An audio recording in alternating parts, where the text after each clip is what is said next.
श्री काल के वैष्णवे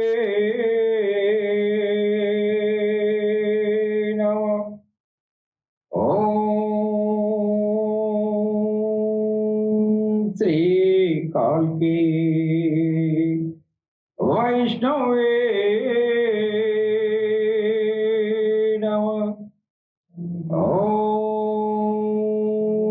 श्री काल के वैष्णवे नमः।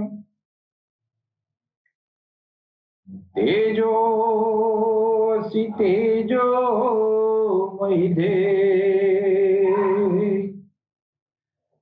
वीर्यमसि वीर्यमहिधे बलमसि बलं महिधे ओजोऽसि ओजो महिधे पश्येमु शरदशतं जीवेमु शरदशतं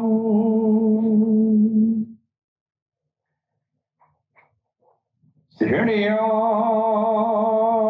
शरदशतं प्रब्रुवामु शरदशतं अधिनाश्यामु शरदशतं भूयस्य शरदशतात् ॐ शं नो मित्रसंवरुणः शं नो भवत्वर्यमा शं नो इन्द्रो बृहस्पतिः शं नो विष्णुरुक्रमः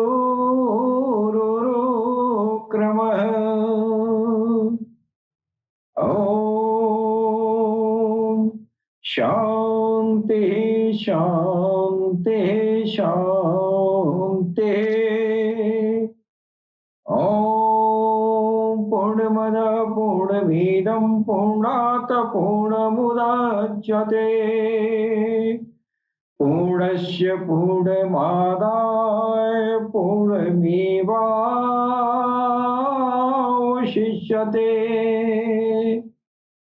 ॐ शान्ति शान्ति शान्ति।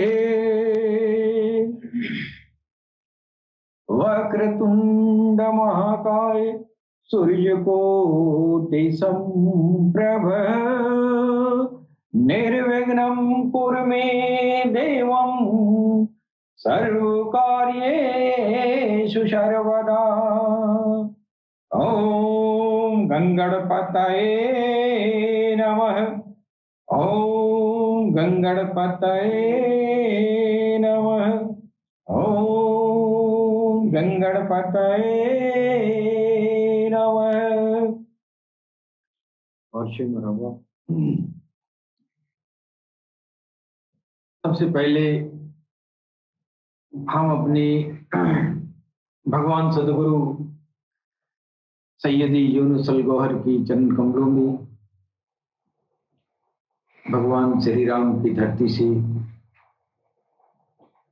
मैं कोटि कोटि नमन करता हूँ। तत्पश्चात हमारे जितने भी भाई बंधु जो अलर्ट टीवी के प्लेटफॉर्म से पूरी दुनिया में प्यार और मोहब्बत का पैगाम इंसानियत के दिलों तक पहुंचाते हैं, उन सब भाई बंधुओं को, उन पुण्य आत्माओं को मैं सर नवाकर प्रणाम करता हूं। दोस्तों, हमारा जो अल्लाह टीवी प्लेटफॉर्म है, इस प्लेटफॉर्म के जरिए हम पूरी इंसानियत के बीच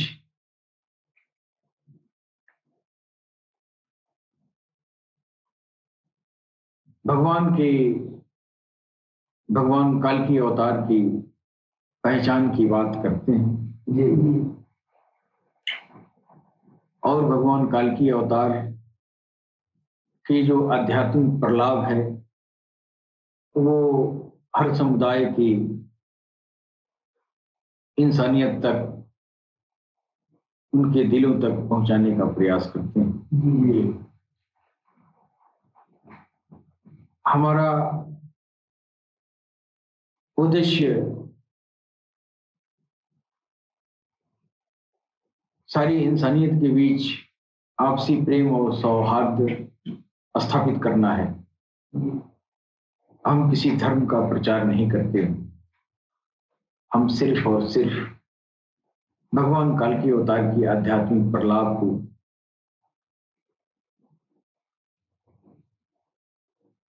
लोगों के दिलों तक पहुंचाते हैं।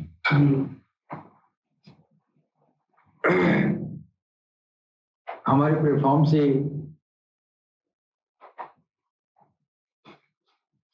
सिर्फ और सिर्फ अध्यात्म की बात होती है। हम लोग जो है किसी सियासत से या किसी देश काल सरहद से, किसी जात धर्म से, किसी समुदाय से हम लोगों का कोई लेना देना नहीं है जी। हमारा उद्देश्य सरकार गौहरशाही की, भगवान काल की अवतार सरकार गौहरशाही की आध्यात्मिक प्रलाप इंसानियत के दिलों तक पहुंचाना एकमात्र मेरा उद्देश्य है। इसके अलावा मेरा कोई भी उद्देश्य दुनिया के किसी भी क्षेत्र में किसी भी तरह का मेरा कोई उद्देश्य नहीं है। सिर्फ दिलों का पैगाम दिलों तक पहुंचाना मेरा जो है लक्ष्य है जी। सर,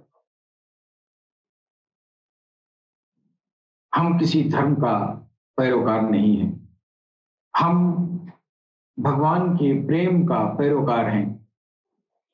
सारी इंसानियत ईश्वर के प्रेम में चली जाए, सारी इंसानियत की जो आसरी आत्मा है वो संतुष्ट हो जाए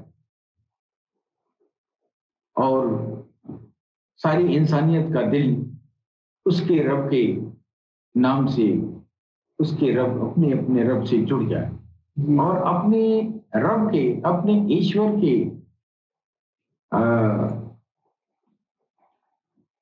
देख रेख में, अपने ईश्वर के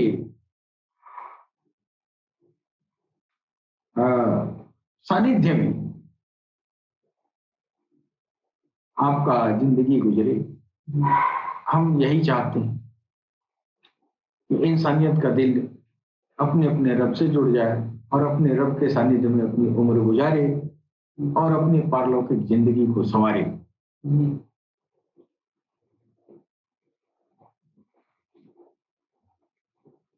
दोस्तों, मेरे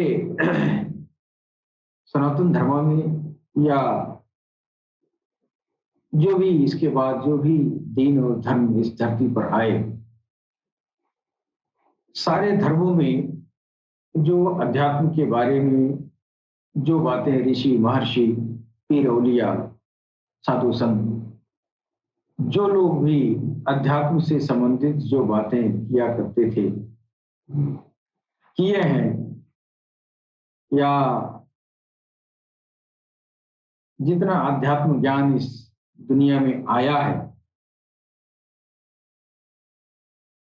वो अध्यात्म ज्ञान आम इंसानियत के दिलों तक हूबहू वैसा ही पहुंच जाना, जैसा कि उसको ऋषि महर्षि या अवतारों के जरिए जो अध्यात्म ज्ञान प्रदान हुआ है वो आम इंसानियत के बीच हूबहू वैसा ही पहुंच पाना, पहुंचा पाना, ये जो है बहुत मुश्किल का काम रहा है।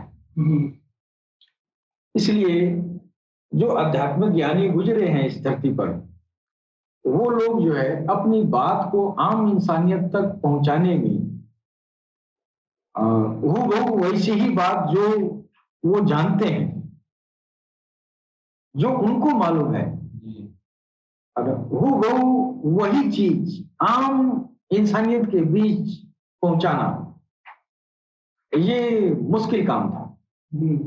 इसलिए जो तबलीग, जो प्रचार प्रसार अध्यात्म का, पीर औलिया से लेके साधु संत ऋषि महर्षि महात्मा तो तमाम भी और भी हर धर्म में जो है भगवान के भक्त गुजरे हैं, बहुत पहुंचे हुए बुजुर्ग गुजरे हैं, बहुत बड़ी बड़ी हस्तियां गुजरी हैं। सबने जो है अध्यात्म ज्ञान को जब दुनिया के सामने परोसा है, तो वो इतनी क्लिष्ट रही है कि जिस हालत में वो ज्ञान उसके सीने में था, उस हालत में दूसरे के सीने में पहुंचा पाना अगर असंभव नहीं तो बहुत ही मुश्किल का काम रहा है। अगर ये काम अगर हूबहू वही चीज आम इंसानियत तक वो पहुंचा दिया गया होता ऋषियों महर्षियों और वलियों के द्वारा, तो आज जो इंसानियत जो है इस भयानक ये जो है ये कलयुग के दौर में, इस घोर कलयुग के दौर में जो है ये दौर जो है ये नौबत नहीं आती। तो इंसानियत इतना पतित हो चुकी है, ये इंसान देखने में भला चंगा दिखाई देता है और बड़ा सुशील और सज्जन इंसान दिखाई देता है, लेकिन उसके अंदर जो है अंदर आश्री आत्मा के अधीनस्थ वो अपना जीवन यापन करता है कि नहीं? तो इससे ये पता चलता है कि जिन लोगों ने अध्यात्म ज्ञान को फैलाया वो आम इंसानियत तक वो जो है वो क्लियरिटी वहां तक नहीं पहुंच पाई,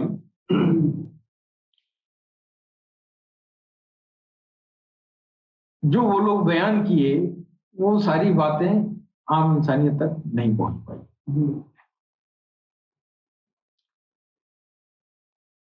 अब हमारे वैदिक संस्कृति में आया है जैसे अहम ब्रह्मास्मि। अहम ब्रह्मास्मि भारत के पुरातन हिंदू शास्त्रों में, उपनिषदों में इसका वर्णन आया है और ये 4 महावाक्य जो है ये पाए गए हैं जो अध्यात्म को समझाया गया है। एक शब्द में पूरी आध्यात्मिक लक्ष्य को बताया गया है, लक्ष्य बताया गया। तौर तरीके नहीं है, जो तौर तरीके थे वो जो बुजुर्गों ने अपनाया वो आम इंसानियत तक उसी शक्ल में नहीं पहुंचा पाए, इसलिए कि आम इंसानियत के दिमाग से वो बाहर हो जाता है। अब जैसे हमारे वेदों में आया है ये प्रज्ञा नाम ब्रह्म, ये महावाक्य है वेदों का। प्रज्ञा नाम ब्रह्म तत्वमसि अयम आत्म ब्रह्म अहम ब्रह्मास्मि। ये जो है ये 4 तरह के ये 4 वाक्य जो है हमारे वेद और उपनिषद में आए हैं, जो अध्यात्म ज्ञान का जो लक्ष्य है उस लक्ष्य को परिलक्षित कर रहा है, हाँ बता रहा है। लेकिन अगर ये किसी ज्ञानी पुरुष के, ज्ञानी संत के, ज्ञानी आत्मा की जुबान से आप अगर सुन ही लें कि प्रज्ञा नाम ब्रह्म अहम ब्रह्मास्मि, तो सुन लेने मात्र से इसका आध्यात्मिक प्रलाप जिज्ञासु को नहीं मिल पाएगा। बनेगी। अब हम बचपन से ही जो है भगवान की तलाश में दर बदर में भटका, और भगवान की तलाश करने के लिए मैं कौम और समुदाय नहीं देखा कि ये जो है ये इस धर्म का संत है तो इसके पास जो है भगवान नहीं मिलेगा। हमने ये कभी नहीं सोचा। संत हो, वास्तव में वास्तविक वो संत हो, और संत का गुरु का काम ही होता है कि भगवान को प्राप्त करा देना। तो हम बचपन से ही हमारा जो है ये तलाश रही है कि वास्तव में ये जो है अहम ब्रह्मास्मि का, प्रज्ञानाम ब्रह्म का और अयम आत्म ब्रह्म का, ये इसका बोध कोई करा दे। अर्थ, इसका भावार्थ तो सब लोग बता देते हैं, लेकिन इस बात का बोध कराना ये बड़ा मुश्किल काम है। ये भेद बना रहा। आप किसी महापुरुष से, तमाम सारे ऐसे ज्ञानी हैं जो अपने प्रवचन में लोग कहते हैं, अगर कोई जिज्ञासु पूछता है कि भगवान कहाँ है, ईश्वर कहाँ है तेरा, ईश्वर कहाँ है, तो लोग कहते हैं कि ईश्वर तो तेरे अंदर है, ईश्वर तेरे अंदर है। तो ये 4 महावाक्य जो बताए गए हैं, इन चारों महावाक्यों का मतलब यही हुआ ना कि वो ज्ञानी जो इंगित कर रहा है कि तेरे अंदर बैठा है कि नहीं। और इतना ही कह के जिज्ञासु को जिज्ञासा शांत कर दिया जाता रहा। जिज्ञासु ने पूछा कि भगवान कहाँ है, भगवान कैसे मिलेगा, भगवान किस जगह है? तो लोगों ने कहा कि भगवान तेरे अंदर है। कैसे तेरे अंदर है?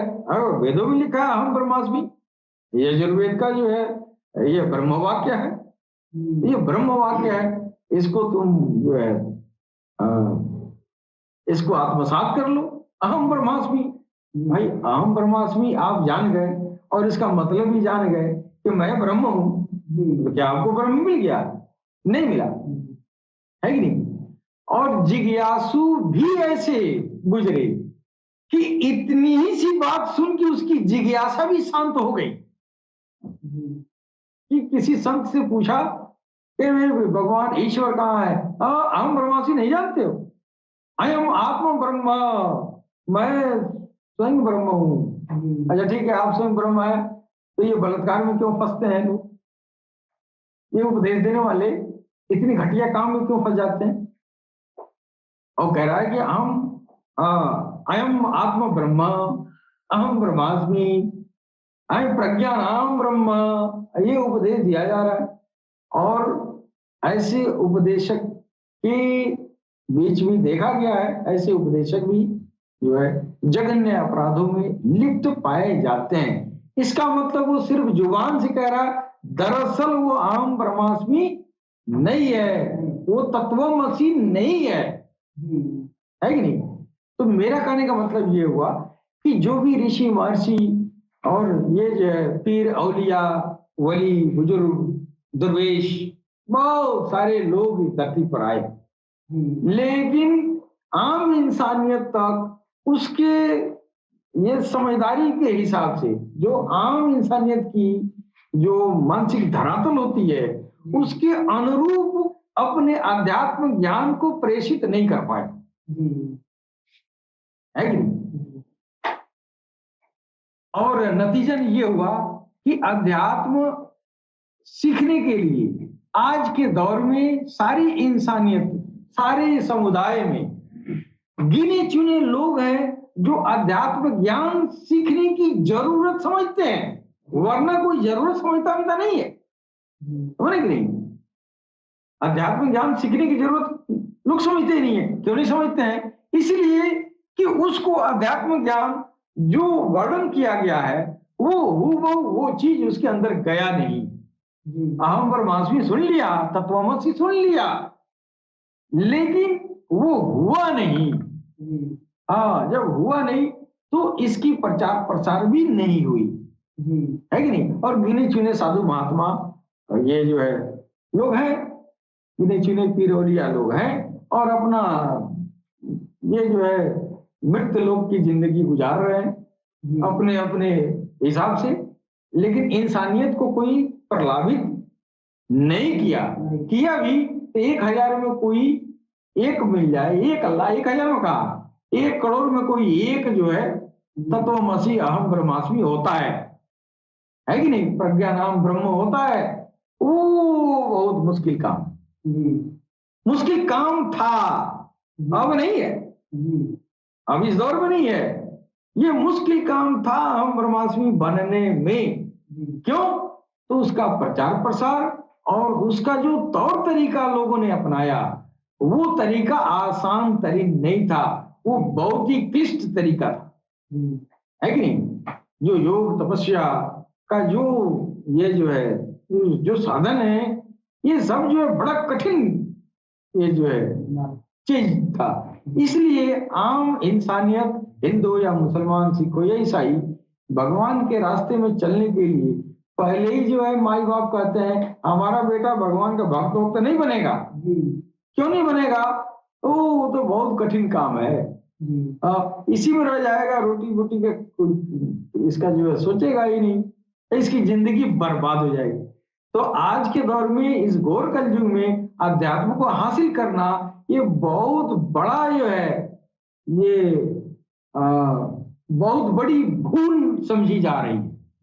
अपराध तो नहीं, लेकिन बहुत बड़ी भूल समझी जा रही है कि अध्यात्म धारण किया, अध्यात्म सीखा, तो फिर यह जो है बाल बच्चा देश दुनिया छोड़ देगा और साधु महात्मा की तरह यह जो है जोगी बन के और ये झोटा चंपा बढ़ा के और अपना यह गृहस्थ जीवन से विमुख हो जाएगा, है कि नहीं। इस डर की वजह से कोई माँ बाप ये जो है अध्यात्म की तरफ अपने बच्चों की तरफ लोग जो है नहीं बढ़ाना चाहते। पढ़ाई लिखाई में तो माँ बाप तो बहुत मेहनत कर रहे हैं, माँ बाप तो बहुत मेहनत कर रहे हैं यार, हमारा बच्चा जो है इतना पढ़ा लिखा हो, ऐसे हो, ये पढ़ेगा, वो पढ़ेगा, हाई पढ़ेगा, हाउ पढ़ेगा, है कि नहीं। लेकिन अध्यात्म जो है लोगों ने ऐसा परोसा है कि अध्यात्म सीखने के लिए कोई माई बाप अपने बच्चों को सिखाने के लिए तैयार ही नहीं होता है कि नहीं। अब इस दौर में सरकार गौहरशाही, भगवान काल की अवतार, जब मैं भगवान काल की अवतार कहता हूं तो सुनने वाले के दिल में वो जो है ऑटोमेटिक बहुत सारे सवाल आते होंगे, लेकिन इन सवालों का जवाब मैं पहले ही दे चुका हूं, हमारे बहुत सारे जो है एपिसोड में मैंने दे चुका हूं। लिहाजा जो है उस बात को बार बार जो है ये कहना मैं यहाँ पे उचित नहीं समझता हूँ। मेरा मानना है भगवान काल की अवतार सरकार गौहरशाही है, वही इमाम मेहदी है, वही उदखिल समाविल मैत्र बुद्धा और तीर्थंकर हैं। तो जो मैत्र बुद्धा और तीर्थंकर काल की अवतार इमाम मेहदी अस्सलातु वस्सलाम ने जो अध्यात्म ज्ञान जो दुनिया के सामने परोसा है, वो इतनी आसान तरीन और वैज्ञानिक रहा। ये जो अध्यात्म ज्ञान ये वैज्ञानिक तौर तरीके से आम इंसानियत तक आपने पहुंचाया है। अब ये जो है, और इस तरह का सरकार गौहरशाही ने अपने तालीमात को बयान किया, अपने जो अध्यात्म ज्ञान को जो बयान किया है, वो हूबहू जैसा सरकार कहना चाहते हैं वो अगला भी खूब अच्छी तरह से बहुत ही आसान तरीके से वो सीख लेता है, समझ लेता है कि नहीं। जैसा कि ये जो है सरकार ने कहा कि ये मिसाल दिया कि 2 पत्थर आपस में टकराते हैं, 2 पत्थर आपस में टकराते हैं तो उसमें जो है चिंगारी निकलती है, पानी पानी आपस में टकराता है तो बिजली बनती है कि नहीं।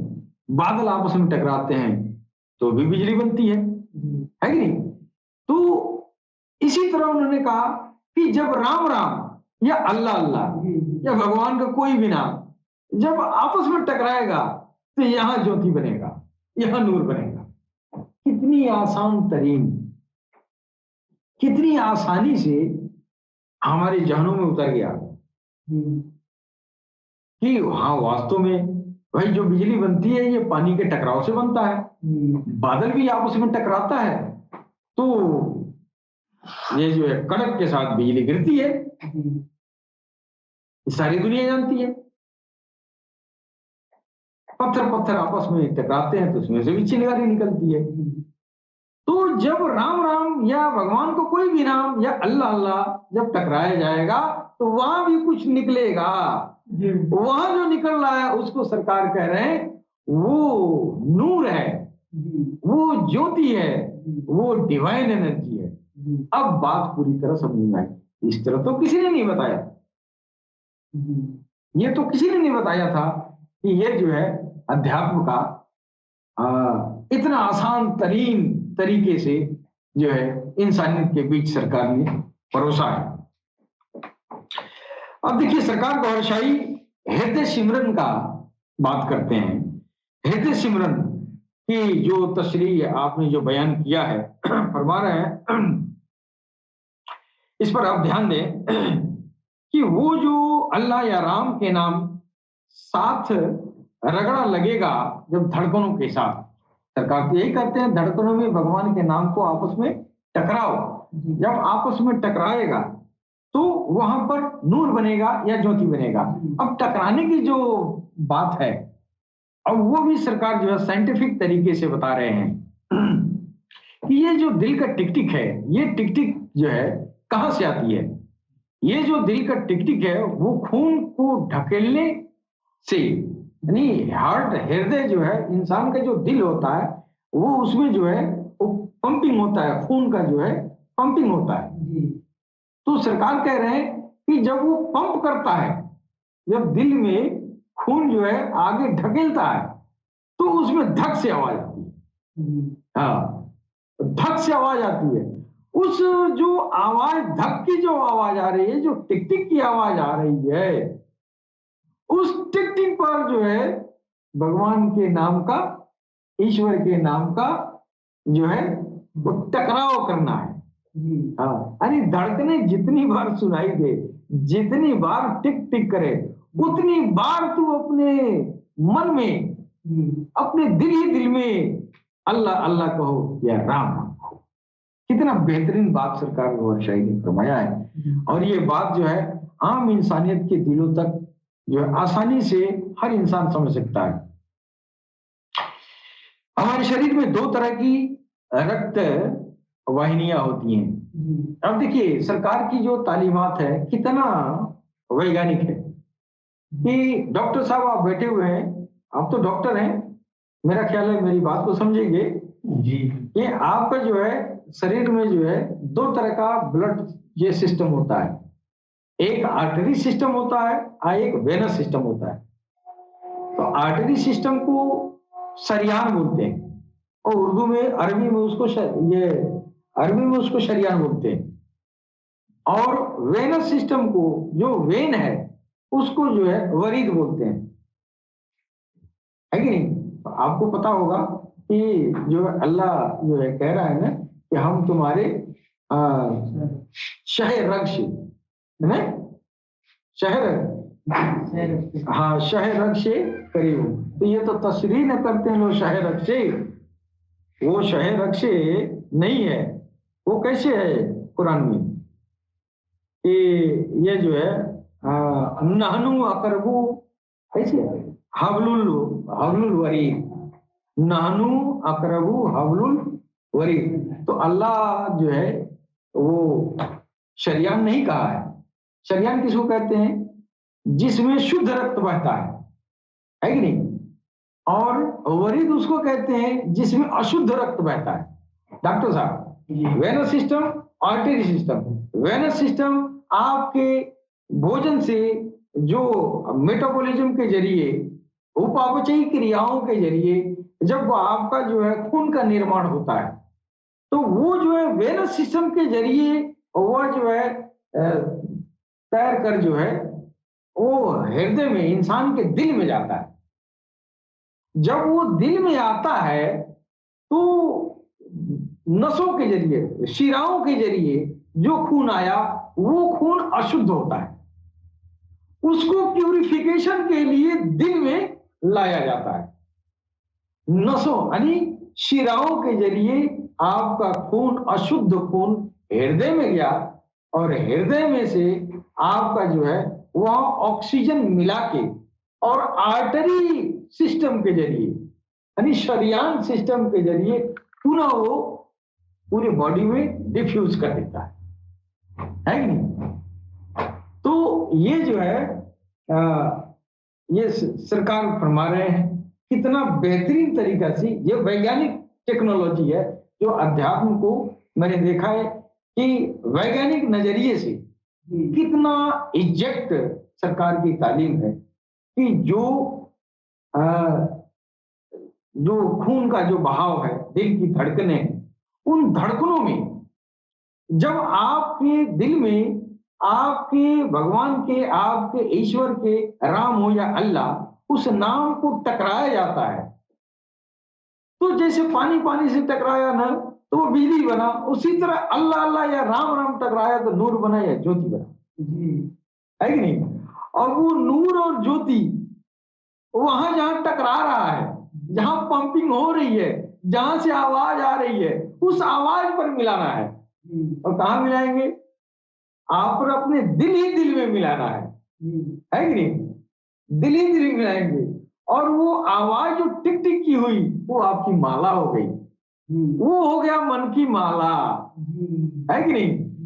उस मन की माला पर राम राम या अल्लाह अल्लाह या वाहे गुरु या ईश्वर का कोई भी नाम उस पर टकराओ, फिर टकराएगा और वहां नूर बनेगा, वो ज्योति बनेगी, वो डिवाइन एनर्जी बनेगी।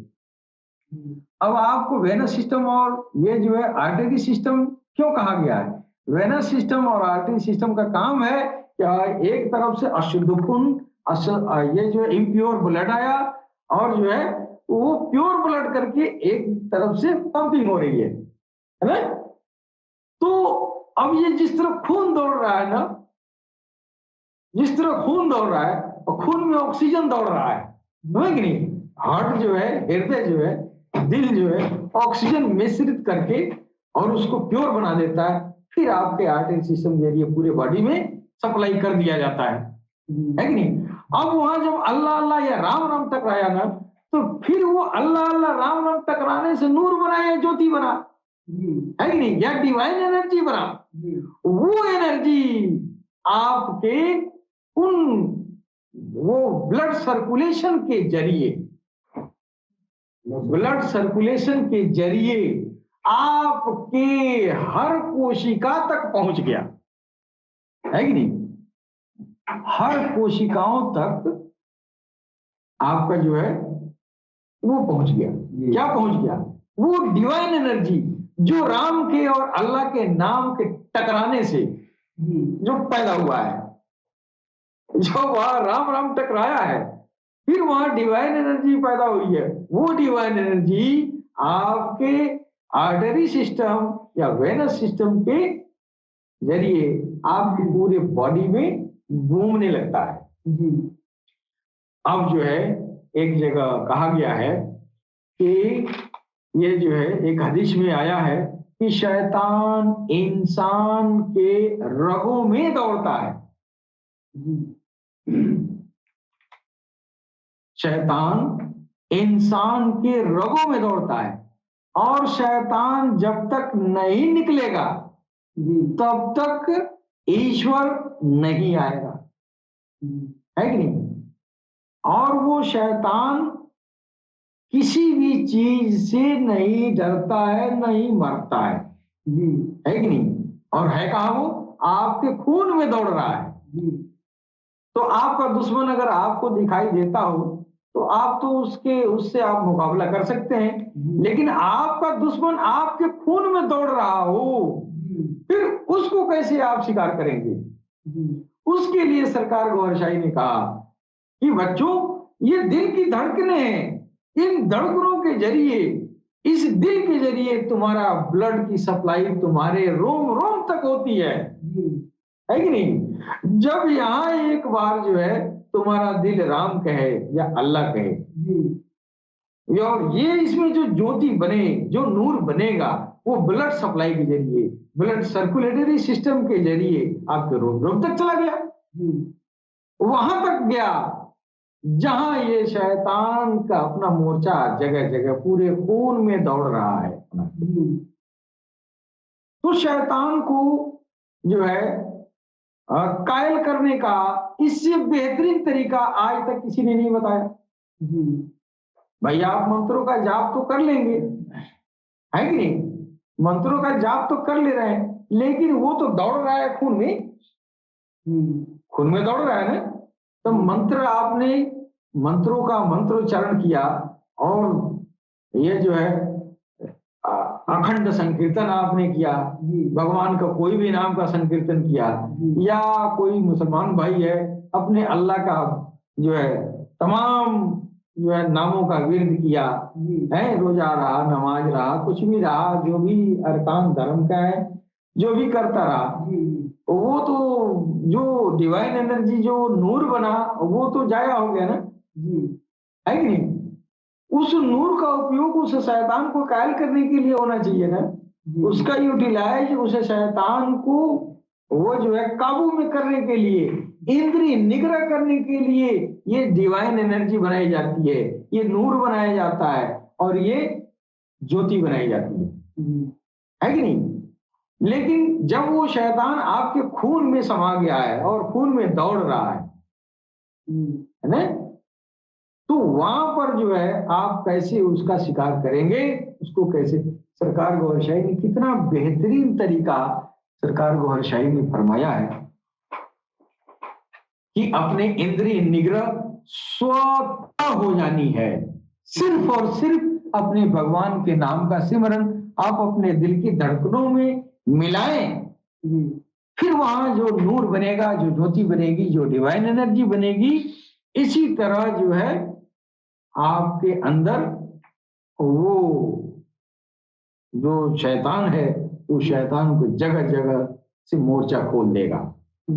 ये सबसे आसान तरीन हम जो है धर्म के नैतिक शिक्षाओं को पढ़ के, और मैं कोशिश करता रहा कि हम जो है उन नैतिक गुणों पर अमल पैरा हो जाएं, लेकिन उन नैतिक गुणों पर अमल पैरा इसलिए नहीं हो पाए कि वो चोर अंदर बैठा है, वो हमको अमल पैरा होने ही नहीं देता है कि नहीं? तो अहम ब्रह्मास्मि बनने के पहले उस वो अंदर जो चोर बैठा हुआ है, जो शैतान है, जो आसुरी आत्मा है, उसको पराजित करना पड़ेगा, और वो ज्ञान के जरिए नहीं हो पाएगा। इसलिए कि हम ज्ञान तो हासिल करते हैं, लेकिन हमारे वो जो है मन पर वो बैठा रहता है, उसकी हुकूमत मेरे मन पे होता है। लिहाजा मैं नैतिक शिक्षा तो ग्रहण कर लेते हैं, लेकिन नैतिक अमल कर पाना मुश्किल होता है। इसके लिए सरकार गौहर शाही ने वैज्ञानिक तरीके से बताया कि अपने दिल की धड़कनों में राम राम या अल्लाह अल्लाह ईश्वर का कोई भी नाम टकराए, फिर वहां नूर बनेगा, ज्योति बनेगा, फिर आपके ब्लड सर्कुलेशन के जरिए आपके रोम रोम तक जाएगा, जहां आपका वो शैतान मोर्चा लगा के बैठा हुआ है कि नहीं? कितना बेहतरीन तौर तरीके सरकार गौहर शाही ने फरमाया है। और कुरान में अल्लाह कह भी रहा है कि हम जो है नहनु अकरबु हबलुल वरीद, हम नहनु अकरबु हबलुल वरीद, हाँ शरियान नहीं कहा। अब ये इससे ये भी पता चलता है कि आपके अंदर जो गलाजत है, जो आपके अंदर मैल है, जो आपके अंदर जो पय है, वो ईश्वर को मालूम है ना, वो आपके अंदर जो शैतान बैठा है ईश्वर को मालूम है ना, है? तो इसीलिए वो कह रहा है कि हम वहां हैं, हम उससे भी करीब, जो गंदा वाला जो तुम्हारा वो खून, गंदा खून दौड़ने वाला नस है ना, उससे भी करीब हम हैं, है कि नहीं? इससे ये पता चलता है कि ईश्वर गुनहगारों को, गुनहगारों के गुनाह से हुआ जो है, हाँ, गुनहगारों से नफरत नहीं है उसको, हाँ, वो उसके गुनहगारों के गलाजे से मतलब नहीं है, हाँ, कि तुम ये जान जाओ, अपनी बीमारी अपना जान लो और इसकी दवा करो। वो जाएगा कैसे? वो ईश्वर के नाम के सिमरन से, तकरार से, भजन से, टकराव से, रगड़ा से वहां डिवाइन एनर्जी बनेगी। फिर उस एनर्जी के जरिए आपके खून में शरीर की सारी कोशिकाओं तक वो नूर पहुंचेगा और वो नूर जो है आपके शैतान के मोर्चे को खोलेगा। एक हदीस शरीफ में आया है कि शैतान इंसान के रगों में दौड़ता है। अब बताइए उसे रगों से कैसे निकालें? कोई पूजा अनुष्ठान, हज, जकात, तिलावत किसी से भी नहीं निकलता है। रगों में शैतान को निकालने के लिए मेडिकल साइंस के पास भी कुछ भी नहीं है। इन बारीक नसों के अंदर शैतान मोर्चे लगा के रखा है। इन नसों में से शैतान को कैसे भगाएंगे आज तक किसी ने नहीं बताया। सरकार गोशाही ने अपनी आध्यात्मिक शिक्षा यहां से शुरू किया है। कहा है आपके दिल में राम राम और अल्लाह अल्लाह का रगड़ा लगेगा, नूर या ज्योति बनेगा। वो नूर दिल के जरिए नस नस में चला जाए। फिर जब तुम्हारा दिल में अल्लाह का या राम राम का नाम शुरू हो गया और खून के अंदर नूर और ज्योति जाने लगा, फिर आप महसूस आप करेंगे कि शरीर के विभिन्न हिस्से में, मांसपेशियों में ये जो है फड़कन फुदकन की ये महसूस होता है। जब नूर जो है भगवान के नाम की ज्योति जब खून में दौड़ने लगता है तो एक तरह का आपको महसूस होगा कि जो भगवान की अखंड संकीर्तन दिल की धड़कनों में करने वाले लोग हैं उनको महसूस होता है। और मैं खुद महसूस किया हूं इस बात को खूब अच्छी तरह से कि हमारे मांसपेशियों में कभी कभी इस तरह की जो है ट्विचिंग होती है और जिससे कोई तकलीफ नहीं होता है, जिससे लगता है कि खून जो है तेजी से कहीं दौड़ रहा है ना, जिसे फड़कन कहा जाए। तो ट्विचिंग बोलते हैं डॉक्टर साहब, ट्विचिंग फड़कने को कहते हैं जी। तो मांसपेशियों में ट्विचिंग दो कारण से होता है। अगर वो जाकिर कल्बी है तो नूर के दौड़ने से ट्विचिंग होगी, है कि नहीं? और अगर वो जाकिर कल्बी नहीं है तो वो जो है उसकी ट्विचिंग नर्वस सिस्टम की बीमारी की वजह से होगी, है कि नहीं? तो जब ये जो है नूर और ज्योति जब शरीर में सफर करता है तो आपको जो है ट्विचिंग महसूस होती है ना। 1450 साल पहले सरकार हुजूर पाक पैगंबर इस्लाम सल्लल्लाहु अलैहि वसल्लम ने फरमाया था कि ऐ इंसान, ऐ बनी आदम, तेरे जिस्म में गोश्त का लोथड़ा है, अगर तू इसकी इस्लाह कर ले तो सारी जिस्म का इस्लाह हो जाएगा। अगर तू उसको फसाद में रखता है तो सारा जिस्म तेरा फसाद में रहेगा। अब ये बात यहाँ समझ में आ रही है क्या आ रही है? हुजूर पाक ने जो कहा ऐ बनी आदम, यानी सिर्फ मुसलमानों को नहीं कर रहे हैं, सारे आदम सफीउल्लाह के जो है पुश्त में जितने इंसान हैं उन सबको कह रहे हैं कि ऐ बनी आदम, तेरा दिल ही बड़ी चीज है ना, और दिल का इस्लाह करो। ये इस्लाह क्या है? अल्लाह या राम का नाम जाना, या नूर बनना, और नूर का पूरे नस नस में दौड़ना, पूरे जिस्म का इस्लाह हो गया, है कि नहीं? क्या इस्लाह हुआ?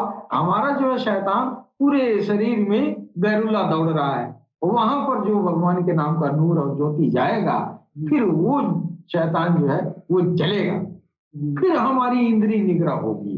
इसी को जो हुजूर पाक ने दिल की तरफ इशारा किया। आज भी जो है सरकार काल की अवतार भगवान ये जो है मैत्रेय बुद्धा तीर्थंकर इमाम मेहदी अलैहिस्सलाम फिर उसी दिल की तरफ इशारा कर रहे हैं जिस दिल की तरफ इशारा मोहम्मद रसूलुल्लाह सल्लल्लाहु अलैहि वसल्लम किया करते थे कि इसकी इस्लाह करो, फिर अहम ब्रह्मास्मि आगे मिलेगा। पहले ये काम करना है कि नहीं? तो इसके साथ ही हम अपनी वाणी पर विराम देते हैं। सलाम, नमस्ते, सत श्री अकाल, गोहर शाही, मरहबा।